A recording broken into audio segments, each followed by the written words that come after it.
Tom Swarbrick on LBC.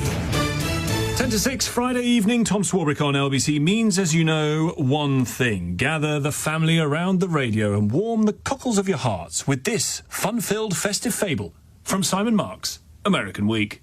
Tom, regular listeners will remember that this time last week I was noting that President Donald Trump had indicated publicly that he didn't seem to mind much when people called him a fascist.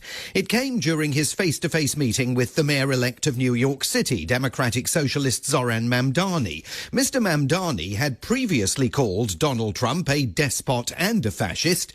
So let's rewind to the moment when a reporter in the room wondered if the mayor-elect stood by his description of the president. Are you affirming that you think President Trump is a fascist? I've spoken about... That's okay. You can just say yes. Okay. It's easier. It's easier than explaining it. I don't mind. So he has no particular issue with the fascist descriptive, which just a matter of days later turns out to be very helpful, because this was the week when the president appeared fully to embrace the F word. Somalians ripped off that state for billions of dollars. Billions. Every year, billions of dollars, and they contribute nothing.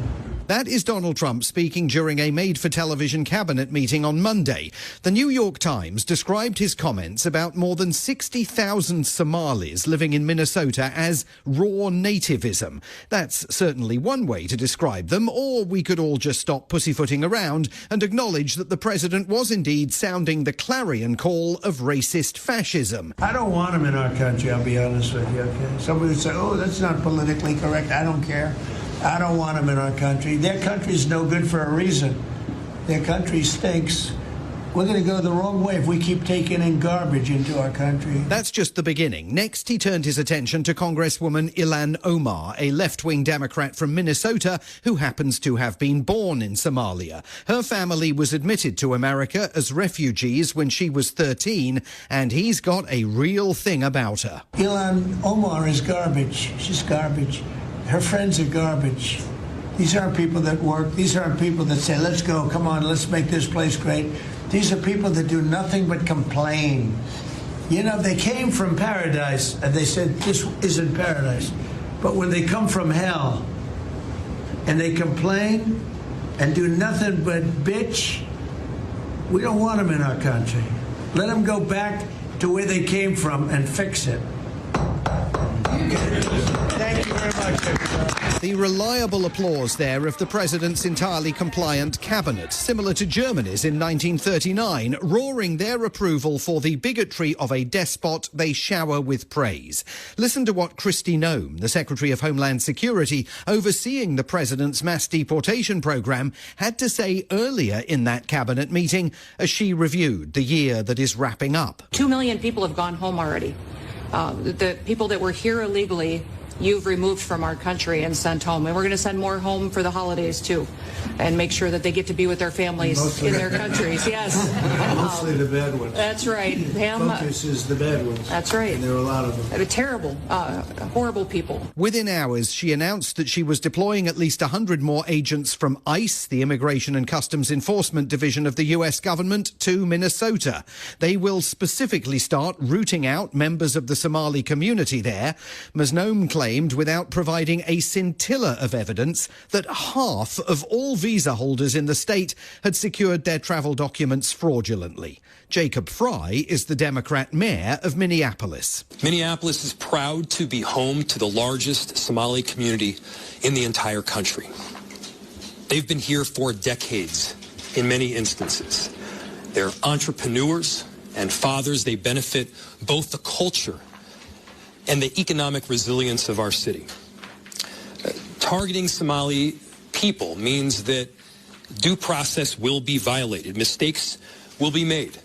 And let's be clear, it means that American citizens will be detained for no other reason than the fact that they look like they are Somali. On that last point, he is absolutely right.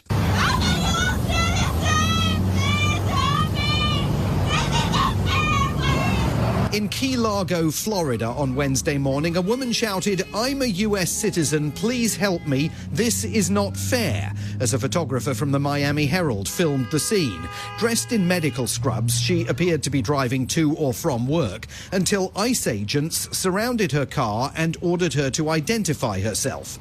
When she failed to wind down her window sufficiently to satisfy the masked men, they hauled her out of her car, handcuffed her and bundled her into an unmarked vehicle.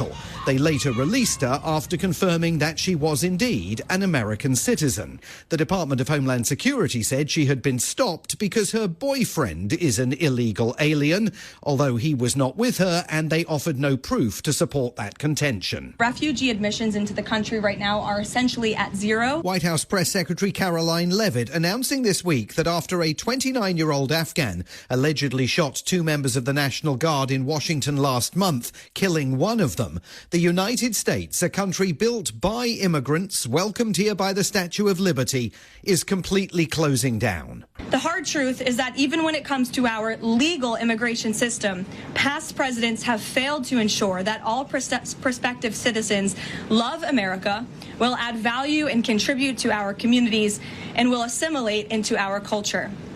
Leaders have a duty to defend and advance the interests of their own people, not foreign nationals. Leaders also have a duty to preserve the integrity and character of our nation's national identity. Whatever that is, there were other things of note here this week. The Secretary of War, Pete Hegseth, is facing claims that he may have ordered war crimes to be committed against alleged Venezuelan drug traffickers in the Caribbean. The State Department's U.S. Institute of Peace has now been named after Donald Trump, just in time for yesterday's signing of a US-brokered peace agreement between Rwanda and the Democratic Republic of Congo. And of course, singer Sabrina Carpenter fumed after the White House used her music without her consent to accompany a Trump propaganda video. But as many of you will already have heard, the week also saw the death at the age of 87 of legendary former LBC presenter Brian Hayes. And much has already been said about Brian's vital contribution to British radio. But what has gone largely unnoticed is the role that events in America played on his morning phone-in programme on LBC in the 1970s and 80s. We've met many of the casualties of Nixon's White House, and another came my way last week, ex-Vice President Spiro Agnew, who left because of a spot of bother with the taxman. Brian's April 1977 interview with Spiro Agnew saw Nixon's disgraced tax-fiddling ex-vice president try to blind LBC listeners with a bit of Latin. I want to make clear that I was fined and put on 3 years unsupervised probation because I decided to plead nolo contundere, which means no contest, not guilty, to a single tax charge. But what I'm saying to you is I'm innocent of those charges. But there's no escaping, is there, the fact that you were fined? And so that obviously leaves quite a cloud. No escaping either Brian's refusal to be messed around by an American rogue. Other US guests on his programme included Nixon's hatchet man, Chuck Colson, fresh from serving a prison sentence over Watergate, the American economist Milton Friedman, who didn't fancy Britain's entry to the common market, but wasn't quite ready to say we should pull out, the writer Gore Vidal, the novelist and author Joseph Heller, and on October the 29th, 1979, one of the greatest literary icons of America's civil rights era. Today, my guest James Baldwin. His new novel, Just Above My Head, is published by Michael Joseph, and it's about 4 years, I think I'm correct in saying, since If Beale Street Could Talk was published. It's very nearly 5 years. In the 50s, 60s and 70s, Baldwin's novels, his journalism and his public appearances established him as one of the most powerful black voices advocating for racial equality in America. Go Tell It on the Mountain, published in 1953, then Notes of a Native Son, published 2 years later, were just the beginning of an astonishing career that led him to Brian's studio. At the end of an American week that has surfaced such racist ugliness in the heart of the White House, Baldwin, speaking on this radio station 46 years ago, knew that this outcome, America's lurch to the intolerant, even fascistic far right, was entirely possible. We have a resurgence of the Ku Klux Klan, and we have a Nazi party. You know, it's impossible to know how important this party is. But this is also one of the reactions to the last 20 years. You see what I mean? Mm-hmm. Yes. And it is very difficult to know which way the American society will go. It depends very much, in a sense, on who is elected now to represent it. Any Western society at this moment is almost unreadable because of the pressures through which the West is going. You know, it's a kind of crisis in the West. As fresh today as it was in 1979, Brian, for a time, enjoyed posting on Twitter until his eyesight failed him. In his final message on the platform in 2019, he asked rhetorically, will we know when Trump tells the truth about anything? There's only one way to end this American week, Tom.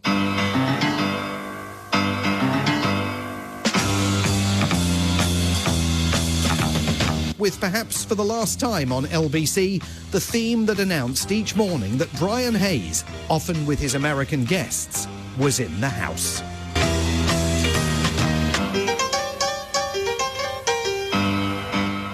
From Washington, D.C., via LBC, Simon Marks, American Week.